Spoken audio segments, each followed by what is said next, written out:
Dear Real Talk Gurus, so I lied to a girl about my penis size. We were getting all personal and she said that she likes between 5 and 7, maybe bigger. I told her mine was 9, maybe bigger, when in reality it's about 4 3/4. I might get some from her soon. What if she sees that my penis is smaller than expected? It's going to be embarrassing, lol. Any advice? Homie, you up. Now if you're a 4 and 3/4, and you tell a girl that you're a 5 or even a 6, that's not such a big stretch. No pun intended. But you told this chick that you're a 9? What were you thinking, man? You set the bar way too high. Now what's gonna happen is, y'all are gonna meet up, you know, things are gonna get a little heated, you're gonna drop your pants and she's gonna look at it and be like, that doesn't look like a 9, that looks more like a 4. Don't brag on your dick. Don't even tell them what size it is, you know what I mean? The next time a girl asks you what size it is, how big it is, or whatever, all you gotta do is say, you know what, I've never really measured it, but you're welcome to come over to my place later and measure it for me. That's all you need to say, and you're in right there, you know?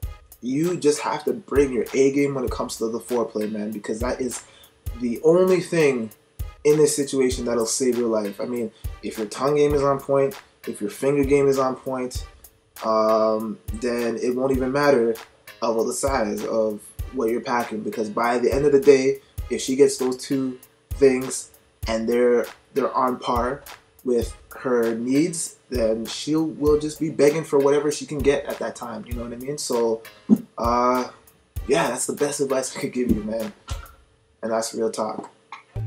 Yeah, we talk the real talk, so real talk is what we're gonna give to ya. Sit back, relax, just watch and forget what your man did to ya. And fellas, we'll let you know if the honey's really into you. And if she ain't, then never you mind, put her behind, brush it off and stay in your grind. There's no sense in you wasting your time. We talk the real talk, so you know we ain't lying. Welcome to the world of real talk.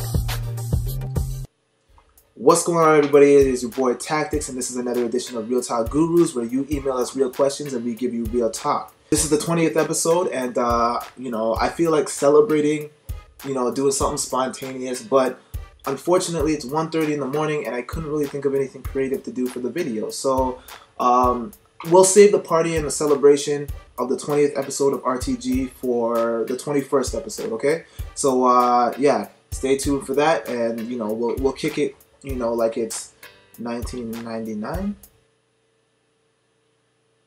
First question of the day is by, actually I'm going to keep that anonymous, but yes. Hi Real Talk Gurus, I went to work this morning and didn't realize I had a hickey on my neck.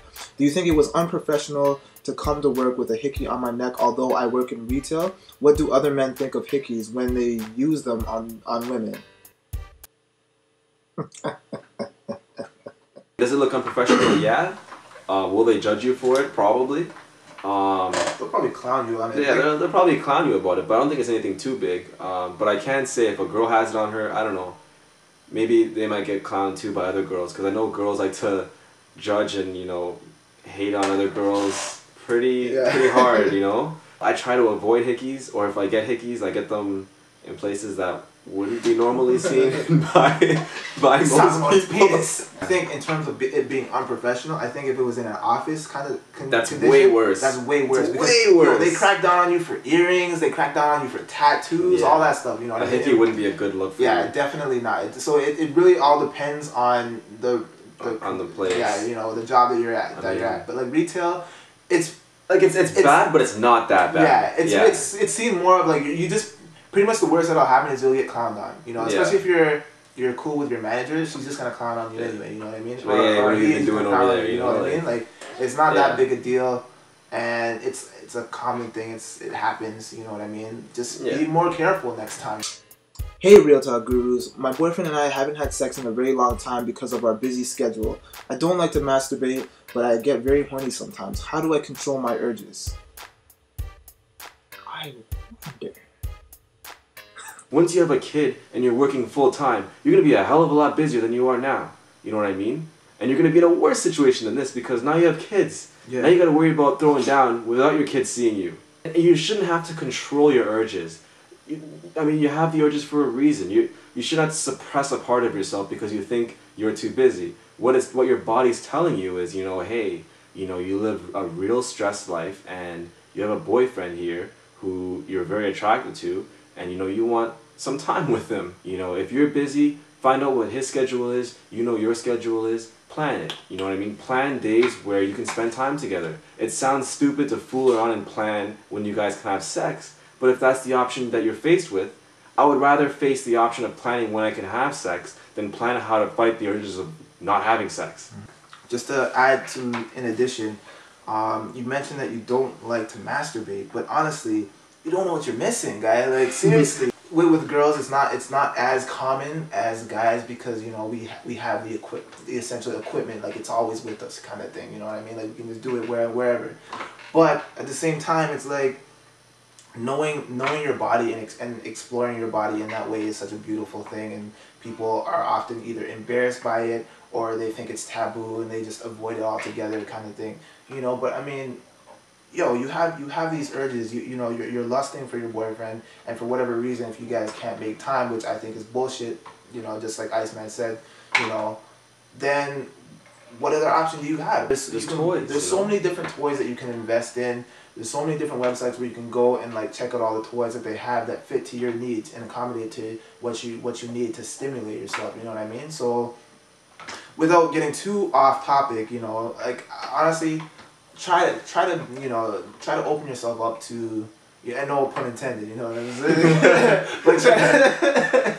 but try to like, you know, open yourself up to the notion of, you know, stimulating yourself when your boyfriend is not around, kind of thing. You know what I mean? Because I mean, the better you know your body, the more he'll please you. Exactly. And the more you'll figure out about yourself as well. Yeah, you know. And that is our show for tonight. I am your boy once again, Tactix, and I actually have a few shout-outs to do. I've been trying to do these shout-outs for a while now, and I always forget, so I'm going to do them right now.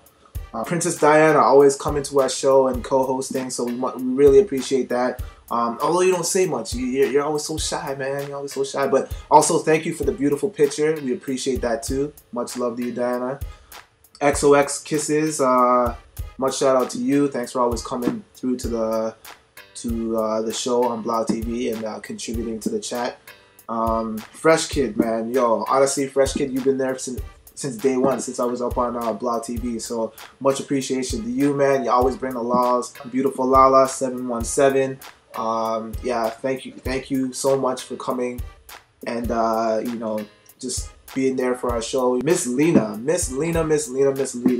aka Lady Guru. Of course, we can't forget you, you know. And again, thank you for the beautiful picture, the beautiful, sexy picture of you holding up the Real Talk Guru sign. Much love for that. We appreciate that. Miss Sexy, shout outs to you. I saw the video response that you posted on YouTube, bigging up the Real Talk channel. So much appreciation for that. Shout outs to you for sure. My homie Bobby D in Dublin, man. Yo, honestly, mad respects to you for bigging us up in Dublin, and showing it to all your friends and just spreading the Real Talk movement. And yeah, man, much love to you, man. My homie on YouTube, Killer Ian, he was also there from day one when we started this Real Talk thing. He caught on to it and started watching it, and now he's like a full-time watcher, man. So much love to you, man. Respect. Homie Renegade.